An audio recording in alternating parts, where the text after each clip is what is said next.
we talked before, obviously you've been thinking about retirement. For this camp, was that a motivation? Did you try to block it out? Was it a distraction? I was, because the thing is throughout my whole life, like from when I wrestled in high school, the motivator to end on a good note high school was because I had college, and then after wrestling in college, the motivator to end at a good note in college because I wanted to wrestle in the Olympics, so I always had like this next step, and then, my college career got cut a little short, and I found fighting, and it filled that void for me. And to answer your question, it was maybe, because if I came in here with this is definitely my last fight, what am I looking forward to? So I was looking to come in and put on my best performance and almost feel invincible, or end him in the first round where I'm like, give me somebody else, But I mean, it was a tiring fight for me a little bit, even though it may not look like it. And I would have liked there to have been more blood and maybe me break his arm or something like that, but it wasn't the case. He kept blocking his face. So in my eyes, it wasn't exciting. But I got the win, and nobody's gonna remember that wasn't exciting. They're gonna remember I won. Was the win a convincing moment for you, or to?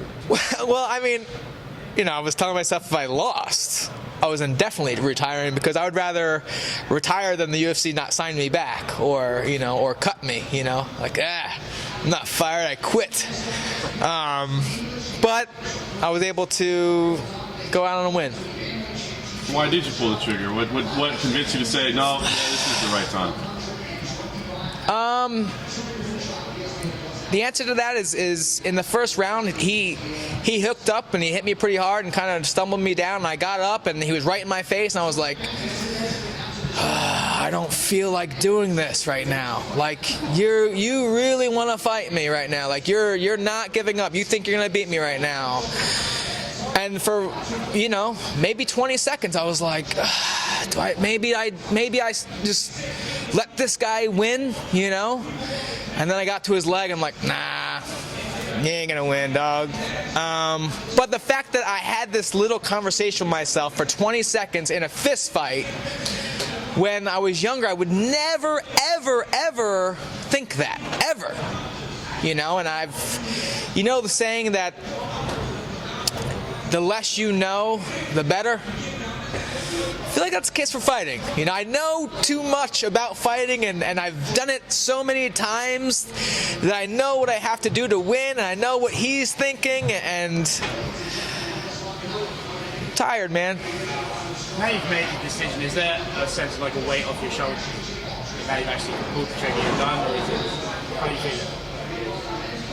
I mean, if for some reason I run out of money really quick, and I need a quick turnaround, But the thing is, and I was telling another interview earlier, is I never balled out of control, When the bill comes, I'm not trying to grab it really fast. I don't buy designer clothes. I was able to buy a house. It's not a big house, but it's enough for me and my boys. I have a reliable car.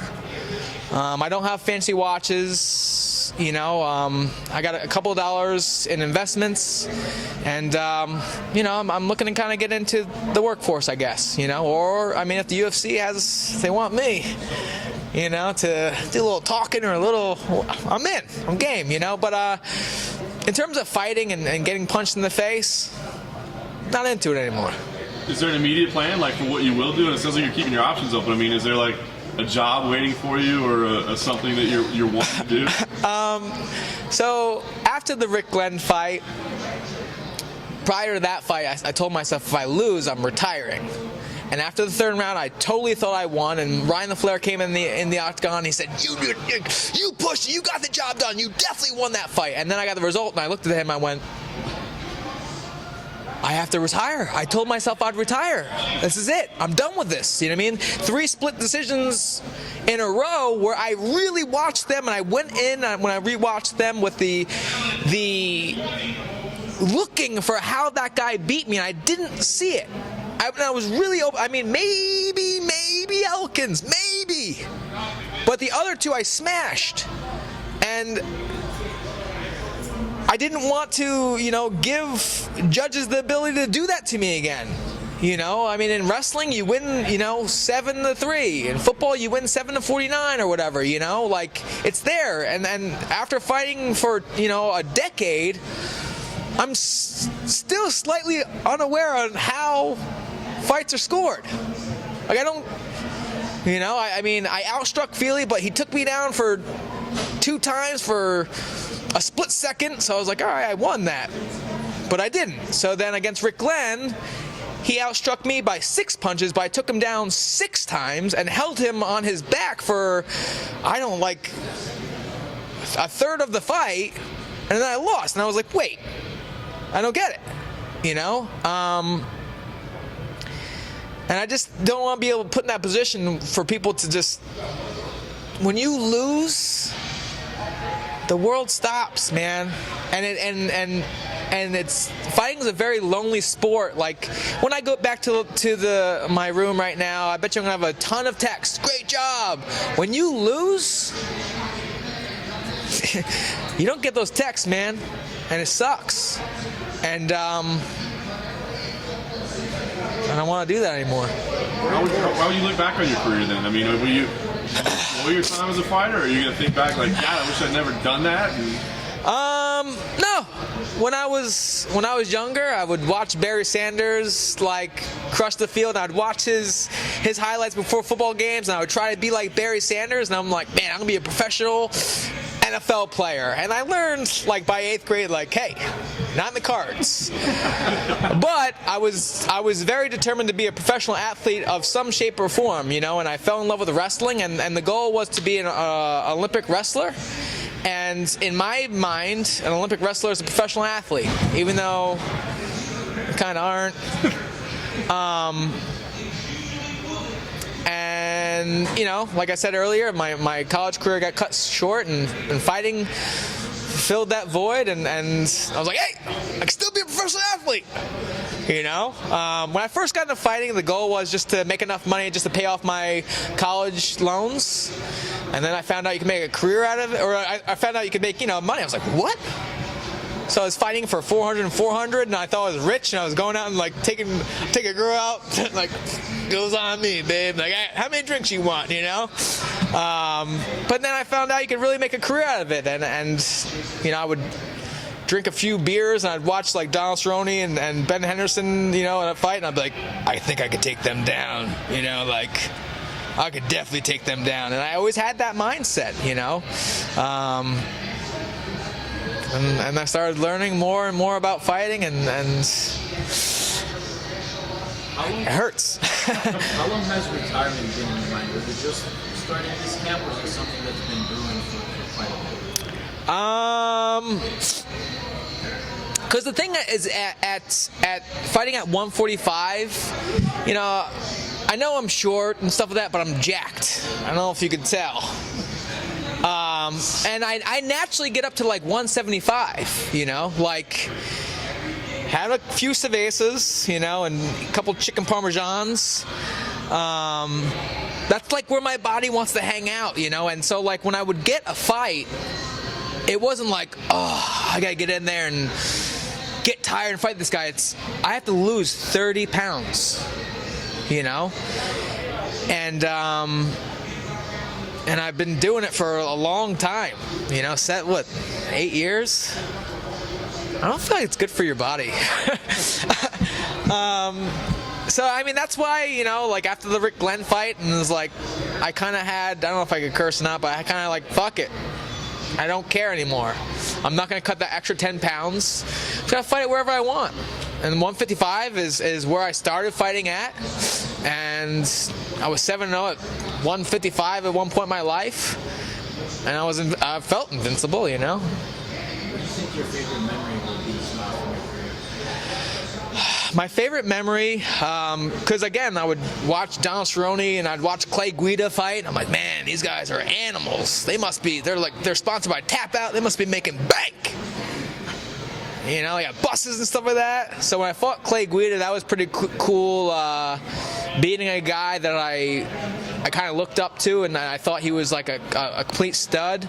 But in terms of performance and leaving it all out there in the octagon was my fight against Matt Grice, where I would on the final bell was gasping for air, so tired, you know, that I had left it all right there.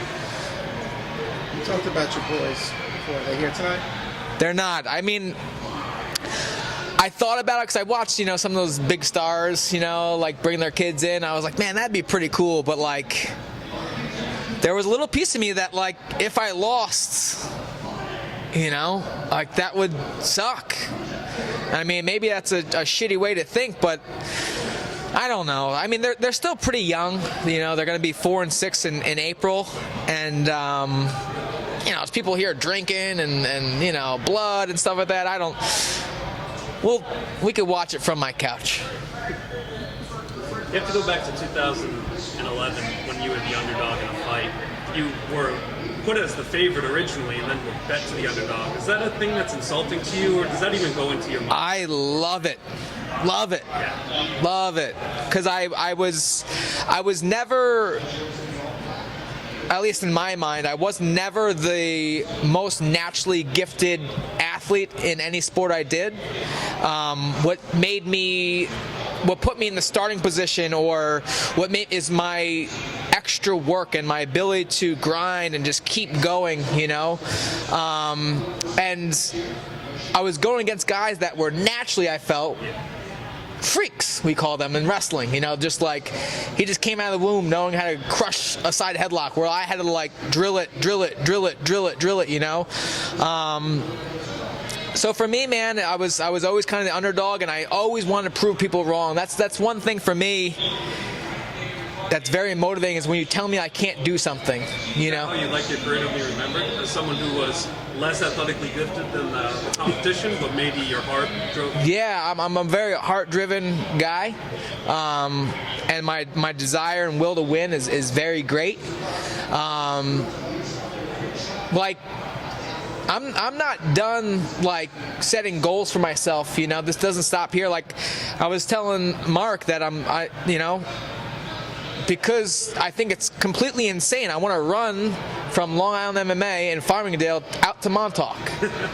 Just because, hang on, for that reason, you're laughing at me right now. I think it's like, you know, a lot of people don't think I can do it. It's 88 miles. The furthest I've ever run was 11 miles, but like I know that mentally I will not break, and I will do it. I could do it right now if I wanted to. Plan for the summer? Yeah. Yeah, it is. It's amazing. But not in the summer, because it's too hot. You know, I'm gonna, you know, once my foot swelling goes down, maybe that's the goal. Good luck. Thank you.